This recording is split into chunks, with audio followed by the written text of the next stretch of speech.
चला तर आता डेरिव्हेटिव्हचं पहिलं न्यूमेरिकल आज आपण सॉल्व्ह करणार आहोत. बरोबर, तारीख आहे 4 मार्च. असं करत करत एक दिवशी डेरिव्हेटिव्हचा 100वा पण क्वेश्चन येईल. तो 100वा क्वेश्चन येण्यासाठी आता हे पहिल्या क्वेश्चनकडे प्रॉपरली लक्ष देणं गरजेचं आहे. याच्या पहिल्या व्हिडिओमध्ये आपण काय पाहिलं, सगळे 12चे फॉर्म्युले पाहिले. किती फॉर्म्युले निघले तुम्ही आठवायचा प्रयत्न करा. 6 ट्रिग्नोमेट्री, 6 अल्जेब्रा, 1 लॉगॅरिथमिक आणि 2 एक्सपोनेन्शियल. आणि जे 11th मध्ये U+V म्हणजे ऍडिशनचा रूल, सबट्रॅक्शनचा रूल, त्यानंतर मल्टिप्लिकेशन आणि डिफरंट कुठला आपला डेरिव्हेटिव्ह काय डिव्हिजनचा रूल. बरोबर, ते डिफरन्शिएशन चालू आहे. हे तर सेमच राहणार आहे, हे चेंज नाही होणार, हे सेमच राहणार आहे. बरोबर, पण आधी आपण स्टेप बाय स्टेप जाऊया. पहिला क्वेश्चन काय दिलाय बघा मला. त्यांनी सांगितले differentiate with respect to x. म्हणजे हे एक फंक्शन आहे, या फंक्शनचा डेरिव्हेटिव्ह कॅल्क्युलेट करायचा आहे. With respect to what, with respect to x. Derivative calculate करायचा म्हणजेच काय रे, या कर्वचा स्लोप फाइंड आउट करायचा. बरोबर, ठीक आहे. चला आता इथं काय करतोय बघा मी. जर असा क्वेश्चन असता ना y = sin x, फक्त x असतात, बरोबर, तर हा 11चा क्वेश्चन झाला असता. पण इथं x च्या ऐवजी त्यांनी काय दिलेले e⁻x. बरोबर, म्हणजे या केसमध्ये इथं हा जो e⁻x आहे ना आपला, बरोबर, हा जो e⁻x आहे तो काय रे आपला f(x) आहे. f(x) म्हणजे फंक्शन आहे. बरोबर काय, कुठलं फंक्शन आहे ते एक्सपोनेन्शियल फंक्शन. बरोबर, म्हणजे this question is a combination of trigonometry as well as exponential. म्हणजे हा 12वीचा क्वेश्चन. कळालं का नक्की. कंपोजिट फंक्शन म्हणतात याला. कंपोजिट खत माहिती ना, हे मिक्स करा, ते मिक्स करा, असं टाका, तसं टाका, खिचडी. हो की नाही. या केसमध्ये ट्रिग्नोमेट्री पण फंक्शन आहे आणि एक्सपोनेन्शियल पण आहे. बरोबर, चला आपल्याला याचा डेरिव्हेटिव्ह काढायचा आहे. तर आता आपल्याला माहितीये काय माहितीये रे, साइन ऑफ f(x) चा डेरिव्हेटिव्ह आपल्याला माहिती आहे. बरोबर, त्याच्या आधी sin x चा डेरिव्हेटिव्ह काय पटकन सांगायचं, cos x. मग आता इमॅजिन करा, साइन ऑफ f(x) चा डेरिव्हेटिव्ह काय म्हणा बरं सर्वांनी, cos of f(x) into derivative of f(x). हा आपला फॉर्म्युला आहे. बरोबर, आता सवय लावायची फॉर्म्युला लिहायची. बरोबर, चला आपण लिहूया. काय करणार मी, आन्सर. आता आन्सर लिहिताना सगळ्यात पहिली स्टेप काय करतो आपण सांगा. Yes, very good. चला कन्सिडर. काय कन्सिडर करायचं आपल्याला, y = sin ऑफ e⁻x. बरोबर, therefore differentiating with respect to x, याला डिफरन्शिएट करूया. बरोबर, आता फॉर्म्युला माहिती आहे, मी असं अज्युम करतोय. काय काय लिहायचा फॉर्म्युला येईल ना आता आपल्याला, साइन ऑफ f(x) काय माझा इथं e⁻x. मग काय येईल बघा, y चा derivative with respect to x काय येईल, dy/dx. y चा derivative with respect to x काय आला, dy/dx. मग साइन ऑफ f(x) डेरिव्हेटिव्ह काय असतो आपला, cos ऑफ f(x). या केसमध्ये e⁻x माझा f(x) आहे ना, मग जिथं मी f(x) म्हणतोय त्याच्याऐवजी मी e⁻x लिहिणार. बरोबर, साइन ऑफ f(x) चा derivative cos of f(x) into derivative of f(x). f(x) काय माझा या केसमध्ये e⁻x. बरोबर आहे करेक्ट. म्हणजे बघा शेवटी जे तुम्हाला मिळणार आहे ना तो 11चा क्वेश्चन मिळणार आहे. डेरिव्हेटिव्ह ऑफ e⁻x 11th मध्ये होता का रे. म्हणजे आपला प्रॉब्लेम कुठपर्यंत सॉल्व्ह करत जायचा, जोपर्यंत मला 11चा डेरिव्हेटिव्ह मिळत नाही तोपर्यंत. कळालं का रे. मग आता याला कसं सिम्प्लिफाय करणार बघा बरं. This can be further simplified as therefore dy/dx = cos of e⁻x into derivative of e⁻x काय असतो, e⁻x असतो. याला मी बॉक्स करणार आणि this is what is my required solution. हे सर्वांना कळालं का रे नक्की. पहिला क्वेश्चन इझी होता का, एकदम इझी होता. काय, साइन ऑफ f(x) चा डेरिव्हेटिव्ह काय फॉर्म्युला आपला, cos of f(x) into derivative of f(x). f(x) काय होता आपला e⁻x. आता याच्यामध्येच एक छोटासा स्टेप पुढे जाऊयात आपण. e⁻2x घेतलंय. आता फक्त काय करूया, साइनच्या ऐवजी आपण थोडं फंक्शन चेंज करूया. समजा मी तर tan घेतला, एक साइनचा झाला ना क्वेश्चन, समजा मी tan घेतला. आता मला काय करायचंय, tan of e⁻2x find out करायचं. बरोबर, आता मला सांगा tan x चा डेरिव्हेटिव्ह हा कुठला. बरोबर, हा टॅनच्या फॅमिली मधला क्वेश्चन आहे. tan x चा डेरिव्हेटिव्ह काय असतो, tan x चा डेरिव्हेटिव्ह sec²x. बरोबर, मग tan ऑफ f(x) चा डेरिव्हेटिव्ह काय येईल, sec² of f(x) into derivative of f(x). Tan एक्सचा डेरिव्हेटिव्ह सेक स्क्वेअर एक्स असतो ना, मग इथे काय येईल sec square of f of x into derivative of f of x. इथे या केसमध्ये माझा एफ ऑफ एक्स काय आहे ई रेस टू 2x, बरोबर का नाही. आता याला सॉल्व्ह करूया. काय करणार आहे मी सांगा answer. Consider y is equals to tan of e raise to 2x, बरोबर. काय करणार मी therefore differentiating with respect to x. त्यांनी काय सांगितलं आपल्याला याचा डेरिव्हेटिव्ह काढा असा क्वेश्चन असतो. Differentiate with respect to x असा क्वेश्चन असतो, बरोबर. तर काय मिळेल बघा y चा डेरिव्हेटिव्ह काय आला dy upon dx is equals to बघा tan of f of x. लिहू का डेरिव्हेटिव्ह काय असतो बघा बरं sec square of f of x. F of x काय माझा 2x e raise to 2x sec square of f of x into derivative of f of x, बरोबर आहे काय. आता मला सांगा ई रेस टू 2x हा 11th मधला क्वेश्चन आहे काय नाही.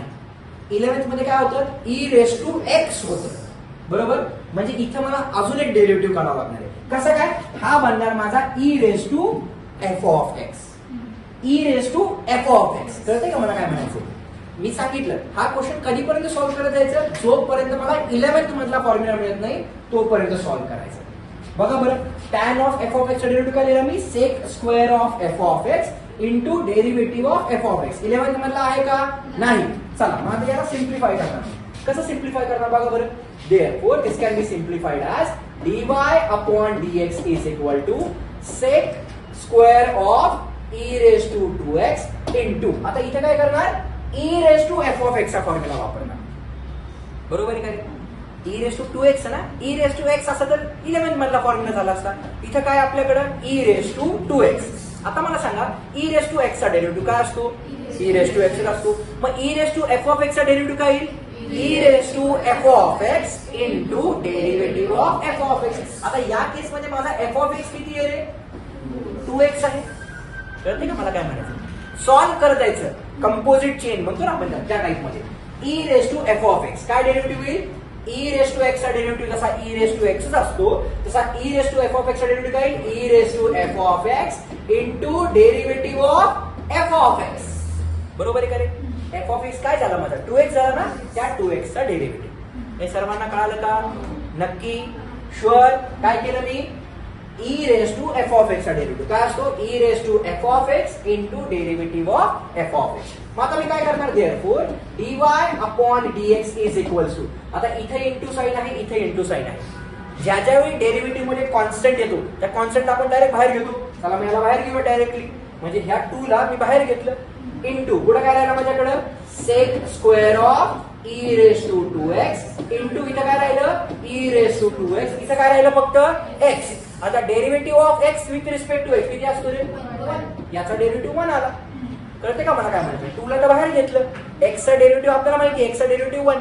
आता मला सांगा x चा डेरिव्हेटिव्ह हा 11th मध्ये होता का रे होता, बरोबर काय. म्हणजे हा क्वेश्चन आता आपला सॉल्व्ह झाला. याला मी 1 ने मल्टिप्लाय केलं म्हणजेच मला तेच आन्सर मिळालं. म्हणजे फायनल आन्सर काय झालं dy upon dx is equals to काय झालं 2 into sec square of e raise to 2x into e raise to 2x. याला बॉक्स केलं आणि हे झालं माझं रिक्वायर्ड सोल्युशन. हे सर्वांना कळालं का रे नक्की शुअर. कळते का नक्की. अजून नसेल कळालं तरी लक्ष द्या. अजून 3 एक्झाम्पल आपण घेणार आहे. ओके. आणि मी आधीच सांगतो हे एक्झाम्पल जेवढी प्रॅक्टिस कराल तेवढं येणार. प्रॅक्टिस नाही केली नाही जमणार. मी खरं सांगतो. आणि मी सांगतो माझी इच्छा आहे की ज्या दिवशी माझा डेरिव्हेटिव्ह संपेल ना तुमचा पण डेरिव्हेटिव्ह सॉल्व्ह झाला पाहिजे. ऐकलं का. अशी प्रॅक्टिस आपण कंटिन्यू करत गेलो पाहिजे. ठीक आहे. चला आता तिसरा क्वेश्चन बघा. तिसरा क्वेश्चन आहे कॉट ऑफ एक्स स्क्वेअर, बरोबर. ठीक आहे. आता इथं कुठलं फंक्शन आहे रे ओरिजिनल फंक्शन कुठलं आहे माझं कॉट एक्स, बरोबर का. कॉट एक्स चा डेरिव्हेटिव्ह काय असतो मायनस कोसेक स्क्वेअर एक्स, बरोबर 11th. मग आता cot of f of x या केस मध्ये माझा एफ ऑफ एक्स काय आहे रे एक्स स्क्वेअर आहे. चला मग याला सॉल्व्ह करूया. कसं सॉल्व्ह करणार बघा आन्सर. कन्सिडर काय करूयात आपण y is equals to cot of x square, बरोबर. Therefore differentiating with respect to x काय मिळेल मग y चा derivative dy upon dx is equals to cot of f of x. Cot एक्सचा derivative minus cosec square x. इथं काय येईल minus cosec square of f of x into derivative of f of x. आता x स्क्वेअरचा derivative 11th मध्ये होता का रे? होता का नाही? एक्स स्क्वेअरचा डेरिव्हेटिव्ह काय असतो 2x. म्हणजे जर हा 11th मधला आला ना म्हणजे याला सॉल्व्ह करायचं पुढं नाही, म्हणून 11th मधले फॉर्म्युले इम्पॉर्टंट. आता 11th मधला जर डेरिव्हेटिव्ह येत नसेल तर हे काय येणार आहे? येणार आहे काय? नाही येणार काय, बरोबर. देअरफॉर काय मिळेल आपल्याला dy अपॉन dx. सगळे हुशार आहेत यार, न बोलता सगळं कळतं. हो का नाही सृष्टी? अरे असं घड्याळ का टाईप कर. इथे काय आलं बघा minus cosec square of x square into या एक्स स्क्वेअरचा डेरिव्हेटिव्ह किती आला रे 2x, बरोबर. हा 2 तुम्ही पुढे पण लिहू शकता म्हणजे -2 करून तुम्ही सॉल्व्ह करू शकता, बरोबर. नसेल सॉल्व्ह करायचं दिस इज ऑल्सो ओके. याला बॉक्स करायचं. हे झालं माझं रिक्वायर्ड सोल्युशन. हा करेन मी दिलेला क्वेश्चन. सोपं आहे करेन नक्की. करून झालं का सॉल्व्ह? नक्की डन. आता याचा पुढचा question. This is very very important. खूप अवघड क्वेश्चन आहे. कधी विचारलाय जुलै 2016 बरोबर. आता तुम्हीच मला सांगा हा क्वेश्चन कुणाच्या फॅमिली मधला आहे रे? सेक एक्सच्या फॅमिली मधला, बरोबर. आता सेक एक्सचा डेरिव्हेटिव्ह आपल्याला 11th मध्ये माहिती होता का रे? माहिती. काय असतो सेक एक्सचा डेरिव्हेटिव्ह? बरोबर, sec x into tan x. मग आता इथं काय रे आपल्याकडं sec of f of x. F of x काय रे माझा इथं रूट एक्स, बरोबर. मग आता मला सेक ऑफ एफ ऑफ एक्सचा डेरिव्हेटिव्ह काढायचा. कसं सॉल्व्ह करणार आहे बघा आन्सर. काय करूयात आपण? Consider y is equals to sec of root x. Therefore, differentiating with respect to x. So y चा डेरिव्हेटिव्ह काय आला? dy upon dx is equals to sec of f of x चा डेरिव्हेटिव्ह. हा काय असतो? It is sec of f of x into tan of f of x into derivative of f of x, बरोबर. आता route एक्सचा derivative 11th मध्ये होता का रे? होता. म्हणजे इथेच क्वेश्चन सांगता, बरोबर. म्हणजे माझा आन्सर काय येणार? Therefore dy upon dx is equals to sec of root x into tan of root x into root एक्सचा डेरिव्हेटिव्ह म्हणजे काय 1 अपॉन 2 रूट एक्स. मी असं लिहू शकतो का रे? रूट एक्स कोणीतरी म्हणता असं येतं. ठीक आहे, व्हेरी गुड. चला ते कॅन्सल होणार नाही. And this is what is my required solution. आहे जागे आहे, सर्व जागे आहे. Very nice. ठीक आहे. हा क्वेश्चन कधी विचारला होता रे? 2016. आता मला सांगा डेरिव्हेटिव्हचं वेटेज किती मार्क्स आहे? 8 मार्क्स. 9 जाऊ 8 मार्क्स. त्यातले 4 मार्क्स एक थेरम झाले, 2 मार्क्सचा हा क्वेश्चन झाला, 6 मार्क्स. काय गरज आहे डेरिव्हेटिव्हचं टेन्शन घ्यायची? हा क्वेश्चन खरा अवघड होता का रे? अजिबात अवघड नव्हता, अजिबात. फक्त सेक एक्सचा डेरिव्हेटिव्ह ज्याला 11th मध्ये माहिती आहे ना तोच हा क्वेश्चन सोडू शकतो, बरोबर ना. लास्ट क्वेश्चन बघा काय दिले आता आपल्याला. Log of tan x. आता हा कोणाच्या फॅमिली मधला आहे रे? लॉग एक्सचा. मग लॉग एक्सचा डेरिव्हेटिव्ह तुम्हाला माहिती आहे का रे? काय असतो लॉग एक्सचा डेरिव्हेटिव्ह? चला मग त्याला सॉल्व्ह करूयात, बरोबर. आता मी याला सॉल्व्ह नाही करणार, तुम्ही सॉल्व्ह करणार. कसं करणार तुम्ही सांगायचं मला. कन्सिडर काय करणार आहे मी? y is equals to log of tan x, बरोबर. याच्या पुढची स्टेप काय असते रे? Therefore, differentiating with respect to x, y चा derivative dy upon dx is equals to log x चा डेरिव्हेटिव्ह 1 upon x. इथं f of x काय आपला? tan x. मग काय डेरिव्हेटिव्ह सांगा? 1 upon tan x into derivative of बस झालं. आता tan x चा डेरिव्हेटिव्ह 11th मध्ये होता का रे? होता. झालं. म्हणजे याला पुढे सॉल्व्ह करायची गरज नाही. समजा मी या क्वेश्चनला थोडंसं मॉडिफाय करतो. समजा आपण काय करूया त्याला थोडं कॉम्प्लिकेट करूया. तिथे समजा मी x स्क्वेअर घेतला. आता x स्क्वेअर घेतला समजा. तर इथे काय येईल 1 upon tan x square. tan square x आहे, tan ऑफ x स्क्वेअर येते इंटू डेरिव्हेटिव्ह काय येईल tan x स्क्वेअर. मग आता tan x स्क्वेअरचा डेरिव्हेटिव्ह 11th मध्ये होता का रे? नाही. मग मला याला सिम्प्लिफाय करावं लागलं असतं. काय करावं लागलं असतं? tan of f of x घ्यावं लागलं असतं, ज्याच्यामध्ये f ऑफ x माझा x स्क्वेअर झाला असता. पण एकदाच नको, हळूहळू जाऊ, बाउन्सर नको जायला, बरोबर. इथपर्यंत 1 upon tan x into derivative of tan x. Therefore, dy upon dx is equals to tan x चा डेरिव्हेटिव्ह काय असतो sec square of x upon खाली काय आलं माझ्याकडे tan ऑफ x. आता याला सिम्प्लिफाय करूयात. कसं सिम्प्लिफाय करणार बघा. therefore dy upon dx is equals to, आता sec हा कुणाचा रेसिप्रोकल असतो cos चा रेसिप्रोकल असतो. म्हणजे याला काय लिहू शकतो आपण 1 अपॉन cos स्क्वेअर x. बरोबर आहे का रे. 1 अपॉन cos म्हणजे sec असतं ना, अपॉन tan म्हणजे कुणाचा रेशो असतो रे साइन आणि cos चा. म्हणजे इथे काय आलं sine of x upon cos of x. हा पण cos डिनॉमिनेटर मध्ये आहे, इथे पण cos डिनॉमिनेटर मध्ये. म्हणजे इथला एक cos आणि इथला एक cos झाला कॅन्सल. म्हणजे काय राहिलं बघा आपल्याकडे dy upon dx is equal to वरती राहिला एक cos x आणि खाली काय राहिला sin x. त्याच्या खाली किती राहिलं रे 1. काहीच नाही राहिलं. म्हणजे ह्या दोन लांबच्या टर्म एकमेकांना मल्टिप्लाय करतात, जवळच्या टर्म एकमेकांना मल्टिप्लाय करतात. याला काय करू शकतो आपण dy upon dx is equal to 1 into 1 upon इथे काय मिळालं मला sin x into cos x. बरोबर. याच क्वेश्चनला ते एमसीक्यू मध्ये कसं फिरवतात बघा.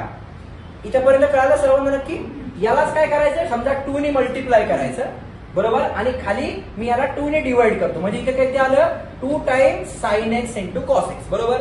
आता तुम्हाला हा फॉर्म्युला आठवते का रे बघा 2 sin theta into cos theta sin 2 theta. म्हणजे जर याला अजून सिम्प्लिफाय करत गेलो आपण, आय अजून तुम्हाला ओव्हरडोस नाही होत्या, कारण पोलिओ पण असतो तो पण 2 बुंदच असतो. ओके नाही 3 बुंद जिंदगी असं नाही, हे 2 बुंद पर्यंत ठेवूयात आपण. बरोबर. पण जस्ट डोक्यात आलं म्हणून सांगून ठेवतो. याला असं ट्रिकी करतात ते 2 डिवाइडेड बाय खाली काय आलं साइन ऑफ 2x आलं. कारण sin 2 थीटाचा फॉर्म्युला किती नंबरचा फॉर्म्युला 9 नंबरचा फॉर्म्युला. sin 2 थीटा काय असतो 2 times sin theta into cos theta. बरोबर. आता 1 अपॉन sin म्हणजे काय असतं रे कोसेक. म्हणजे याला काय लिहू शकतो माहितीये dy upon dx is equal to हा 2 असाच राहिला आणि 1 अपॉन sin म्हणजे काय आलं कोसेक ऑफ 2x. हे झालं माझं फायनल रिक्वायर्ड सोल्युशन. बरोबर. तुम्ही म्हणाल सर माझं तर एवढंच आन्सर आलं होतं, ऑप्शनच नव्हता. जे काही या लॉग ऑफ tan x चा डेरिव्हेटिव्ह करण्यासाठी सर्व ऑप्शनच नव्हता. ऑप्शन होता 2 टाइम्स कोसेक 2x. कळालं का. काय केलं 2 ने मल्टिप्लाय केलं, 2 ने डिवाइड केलं. हा फॉर्म्युला कसला बनला sin 2x चा फॉर्म्युला बनला. आणि 1 अपॉन sin म्हणजेच काय असतं कोसेक 2. हा 2 असाच राहिला पुढं, हा आला माझा कोसेक 2x. हे झालं माझं सिम्पलेस्ट किंवा सिम्प्लिफाईड व्हर्जन. हे 5 एक्झाम्पल सर्वांना कळाले का नक्की. शुअर. डन.